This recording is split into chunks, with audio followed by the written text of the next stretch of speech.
What is up, guys? Happy Halloween. Since today is the spookiest day of the year, I thought I would play the spookiest fighting game out there. This is Darkstalkers 3, or as it's called in Japan, Vampire Savior. And this is a really cool game. I'm playing the PS3 version, Darkstalkers Reborn, I believe it's called. And I thought I would first show you kind of some of the systems of the game, and then we're going to go through some replays and show what some more high-level play looks like, because I don't think I'm quite capable of showing that myself. So, you know, this has got a lot of really cool characters that are kind of based on classic tropes, both from horror movies and from, like, Japanese culture. So, you know, we've got a vampire, Dracula, a mummy, Little Red Riding Hood, a cat girl, some weird demon guy. I'm not exactly sure what his deal is. We got a bee, you know, a succubus, a Sasquatch, a zombie, a werewolf, but I'm going to start with Shenko, who is my favorite character. You may recognize her from Marvel vs. Capcom 3, where she's a pretty bad character, but in this game she's really, really good, and I'm going to show kind of some of the basic systems of the game here. So keep in mind that the first Darkstalkers came out in 1994, and it actually came out before any of the Marvel series. So X-Men Children of the Atom was the first Marvel game that came out like 6 months after Darkstalkers, so it was an extremely revolutionary game at the time. I mean, first of all, the graphics were kind of unlike what people had ever seen in a fighting game before. You know, it almost looks like an actual cartoon instead of a video game. Everything is so expressive. All the characters have such personality. They have all these cool transformations. And it's just a really amazing looking game. In terms of animations, I think it's one of the best fighting games ever made. In terms of gameplay, it was really ahead of its time too. It was one of the first fighting games, I think it might have been the first one, but I haven't verified this. One of the first fighting games with air dashes. So that opens up a lot of offense opportunities. It was the first Capcom game to have the Magic series, which, if you don't know what that is, it's a combo system where any normal can chain into any stronger normal.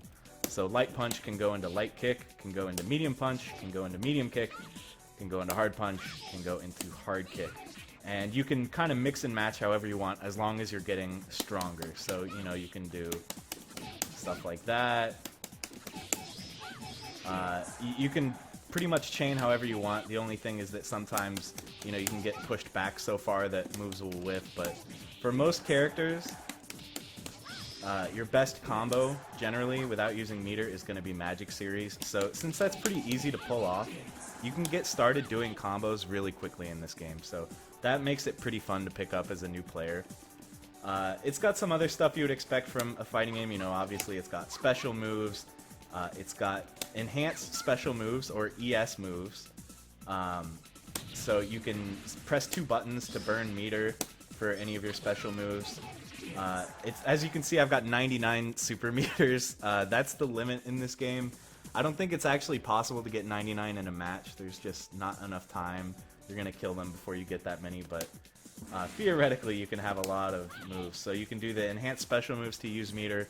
You can do super moves, which in this game are called EX moves, which is very confusing. So, you know, Shenko's got the swords super, which he has in Marvel. She's got Tenraiha, which kind of has like a raging demon input. You have to press a bunch of buttons to get it. But it's really, really strong in this game. It hits overhead, it's safe on block, and you can combo into it. And then she's got this bomb, which is a pretty cool move. You know, you can kick it around, and then when it goes off, whoever's standing in the blast is going to get hit, so it adds a lot of tension to the match. Like I said, she's got an air dash, so she can go overhead. Most characters have really fast overheads, whether it's from an air dash or if it's like Morgan and Sasquatch, when they ground dash, it puts them into the air. So you can get really fast overheads, you can mix up high-low, you can command throw. Every character actually has a command throw in this game. This is the only fighting game I can think of where every single character has a command throw. So the mix-up potential is crazy. It's a super aggro, fast-paced game, and it's really, really fun to play. And really fun to look at, too. You can see Shenko can dash through people, so you can get mix-ups that way. You can ride this chain thing to switch sides to. The potential for mix-ups is just ridiculous. One other system is called Dark Force. If you press 2 of the same strength button, every character has like a power-up called Dark Force, and it varies based on your character. So for Shenko, her Dark Force makes her run fast. You can't dash, do special moves, or block while you're in Dark Force, but it powers her up in some other ways. She has constant super armor. All her attacks become much stronger. So it's pretty neat. And you know, Morrigan's Dark Force is like the astral vision that she has in Marvel 3. Felicia's is like the kitty helper she has in Marvel 3. So if you've played the Marvel games, a lot of these characters and their mechanics is going to seem familiar. And the gameplay is really kind of like a mix between Street Fighter and Marvel. So that's pretty much it for the basics. I thought I would just kind of show you how the game works. And then next we're going to jump into some replays that I found online that will give you an idea of kind of what this game looks like at a higher level. And we can see some of the different characters there. So we'll be right back with those replays. Alright guys, so the first replay we're going to show is Victor versus Shenko. Victor is kind of the Zangief of this game. He doesn't have any air movement, he doesn't have an air dash or a double jump or anything like that, but he has extremely powerful throws, big damaging normals, so once he gets in, he's a real threat. And then Shenko, like I was just talking about, she has kind of a mix between zoning and rushdown, so you'll see her doing a little bit of both, especially since it's against Victor. She's going to want to kind of keep some space sometimes. But yeah, as you can see, the rushdown is just incredible. You know, the speed with which the characters can get in and mix up between high and low is just so awesome. And there you can see some basic Magic Series combos coming out. Another interesting thing about this game is that when you die, it doesn't go to a new round.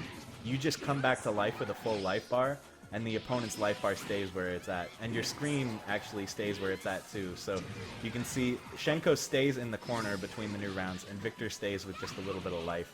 And then the little bats underneath the life bar represent, you know, how many life bars you have left. So both characters are on their last life bar at this point. There's the 10 Raiha. It does damage when it hits the ground, so it's pretty hard to avoid. And then the chain balls can make it safe and make for some awkward situations. So Shenko's actually in kind of a tough spot here. She's getting really rushed down by Victor. He's really spamming jumping hard punch, which is a really strong abusive normal. It's kind of like Zangief, his jumping body splash. But you know, she's trying to get those mix-ups. And then this is the 720. This is Victor's strongest throw. He grabs you with his butt. It does a crap load of damage. He's almost got this one, but Shenko's got 3 meters, so probably going to be wanting to use those before the round ends. So that was a nice little Magic Series combo, throwing out the super, and then the bomb super. Oh, this is a really scary situation, you know?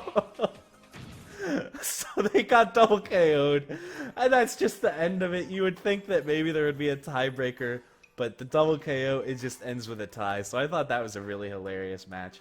Now we're going to go to a match between Anacharis, or Anacharis, I'm not sure how to pronounce it, versus Dimitri.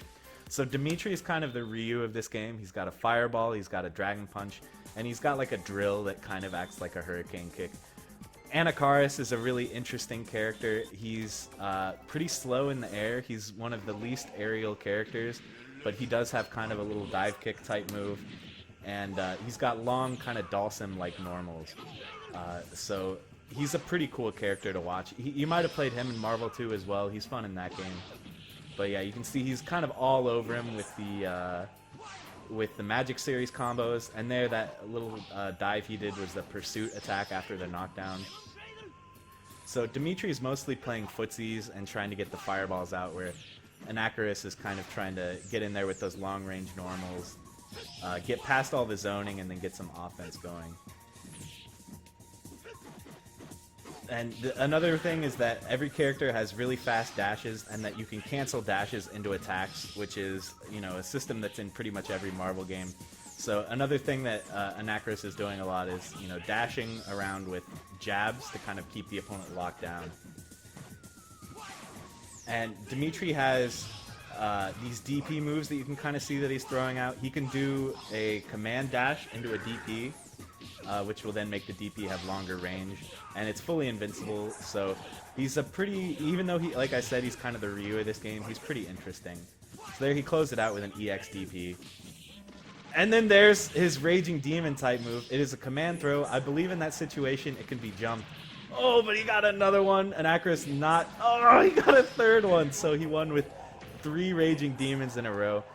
Anacris could have jumped to get away from those, but I imagine he was scared of, you know, a Magic Series chain that would have hit him if he jumped. So that was a pretty interesting way to end that round. Burned all his meter, but he got the win. Finally, we're going to jump into Lord Raptor versus Rikuo, aka Fish or Fishman. People have a bunch of nicknames for this character. Lord Raptor is probably the fastest rushdown in the game. It's either him or QB are the fastest like triangle jump rushdown characters in this game. And he's extremely powerful, so you'll probably see a lot of super strong high-low mix-ups out of Lord Raptor. And then Rikuo is interesting. He is another character without many air options. He doesn't have an air dash, no double jump, nothing like that. But what he does have is an unblockable super move called the Bubble. If he gets you in the bubble, usually he can loop it to do a lot of damage. But right now he's just getting rushed down by Lord Raptor, although he did get the Poison Spray. The Poison Spray staggers so you can combo off it. But as you can see, Lord Raptor's rushdown is just insane. These high-lows are coming so fast. I mean, you can... Oh, and there's the unblockable bubble, so he does have an opportunity here. But he didn't quite capitalize off it that well. So, I mean, the dashing, the cross-ups, the high-low from Lord Raptor is just so ridiculous. And you can tell that the guy playing him really knows his stuff. It's a pretty hard execution character, I would say. It's just kind of hard to get all that movement out. But as you can see, it's super potent. This is very, very Marvel right now, so you can kind of see how this game laid sort of the framework for a Marvel game. They're whiffing normals to build meter. Whiff normals do build meter in this game, kind of like third strike. And then finally he closed it out.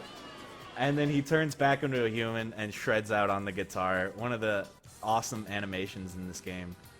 So guys, I hope you enjoyed those matches. I just thought that those kind of showed some of the neat things that go on in this game. So let me know if you enjoyed this. I'm thinking about doing more videos about older games. I love older fighting games, kind of from the golden age of Capcom. So let me know what you think. Like, comment, subscribe, all that good stuff. And I will see you guys later.